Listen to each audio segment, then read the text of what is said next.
ASMR Sports here again. I think this video I'm gonna do without any gum, so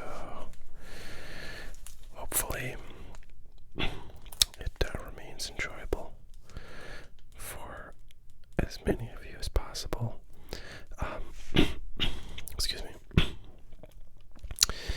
Today we have kind of a double throwback because these cards were issued in, I think, like 1991,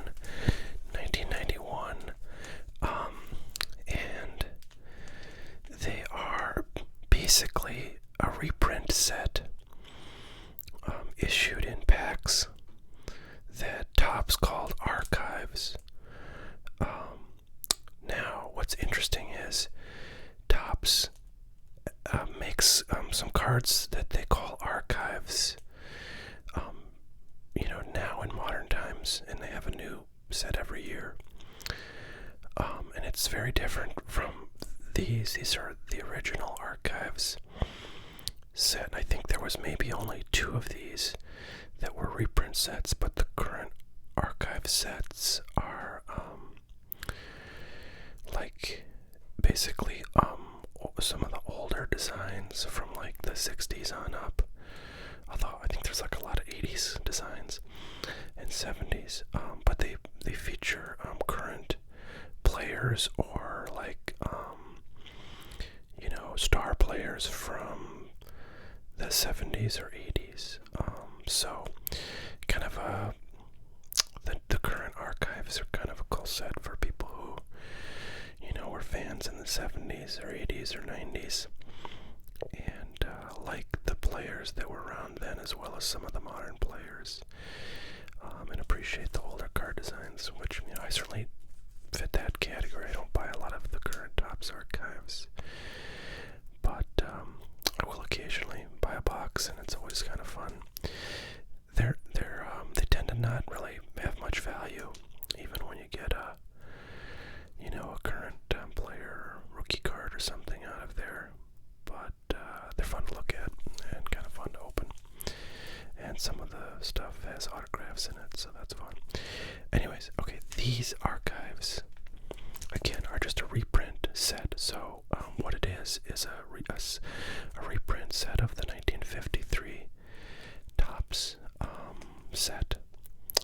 So there's a lot of kind of no-namers from this set, and there's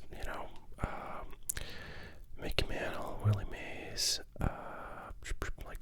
Duke Snider, and all the kind of early 50s stars you can get.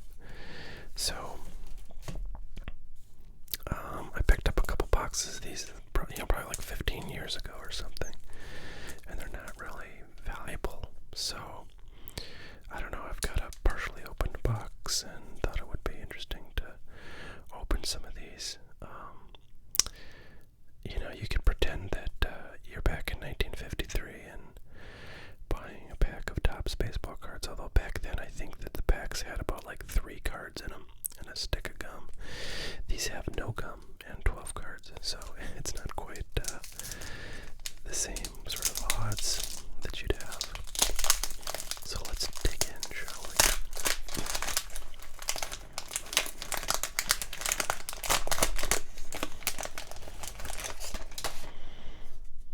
Alrighty, so we've got some forwards, some backwards. So the 1953 Topps set was actually an oversized card set, and these cards are just the standard modern card size, so they kind of had to shrink them down. I don't even think I have a single actual 1953 Topps card, so I could show you the size, but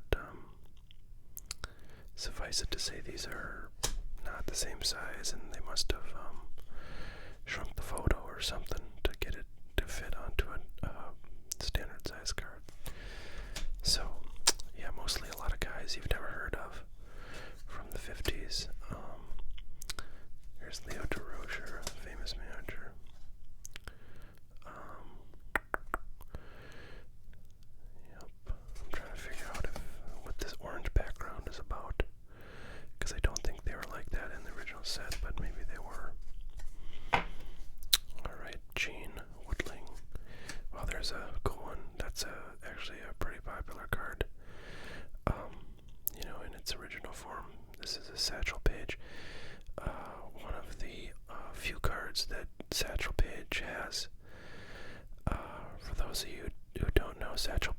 was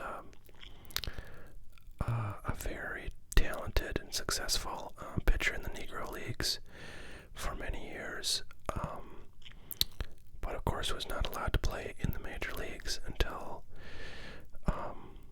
the color barrier was broke by Jackie Robinson. And at that time, Satchel Paige was quite old. I think he was even in his 50s before he put on a major league uniform. So he only had a few years in the big leagues. But I think he did pretty well. And let's see, so he's been in the AL since 48, and so I think 47 was the year Jackie Robinson would have debuted.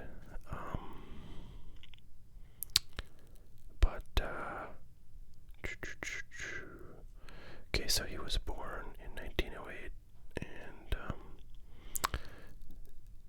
it started in the AL in 48, so he was 40 when he made his major league debut. Not quite as old as I had thought, but still quite old for a rookie, and still had a pretty good career in the majors. But when he was pitching in the Negro Leagues, he was, many would say, a better pitcher than anybody else in the majors.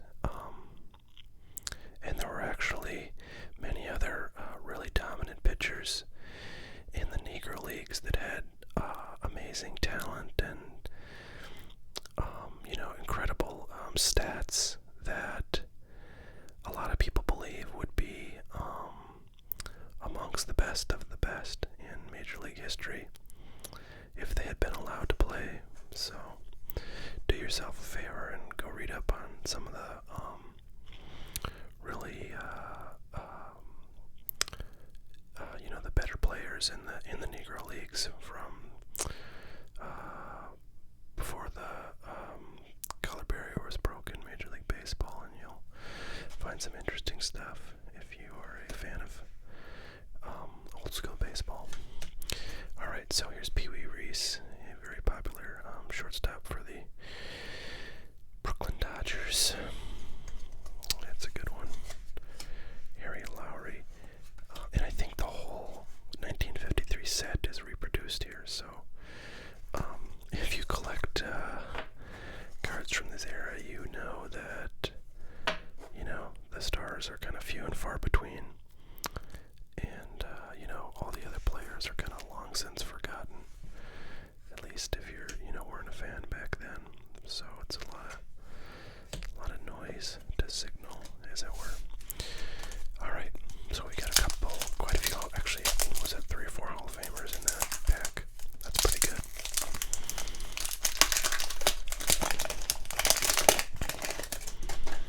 I guess the card you really want to pull out of this is the Mantle. I'm not sure if I have one of those.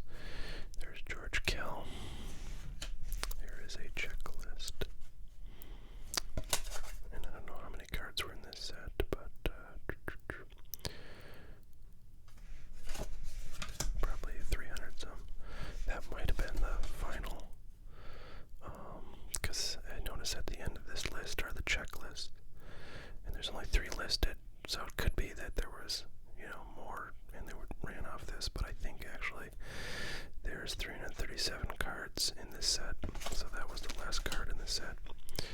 There's another manager. Here's Ted Lipsio. Ed Lopat, good pitcher for the Yankees. Boy, that's kind of annoying how they flip every other. Oh, maybe they don't, but mostly they do. Eddie Robinson, John Riddle, Clarence Podbeal, interesting name. Harvey Kuhn, he was, I think, a pretty good slugger. Not a Hall of Famer, but... Oh, here we go. Here's a Hall of Famer. Duke Snider. Very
exist in real life because I'm pretty sure his rookie card in Topps was 1954.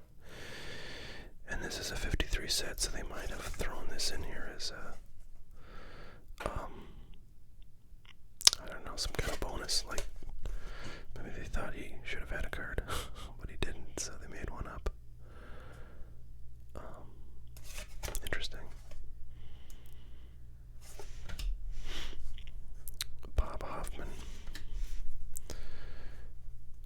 John Rutherford. Johnny Sane. Frank Campos. Robin Roberts. He's a good player, Hall of Famer. Hank Edwards. Joe Astroff. And Clint Courtney.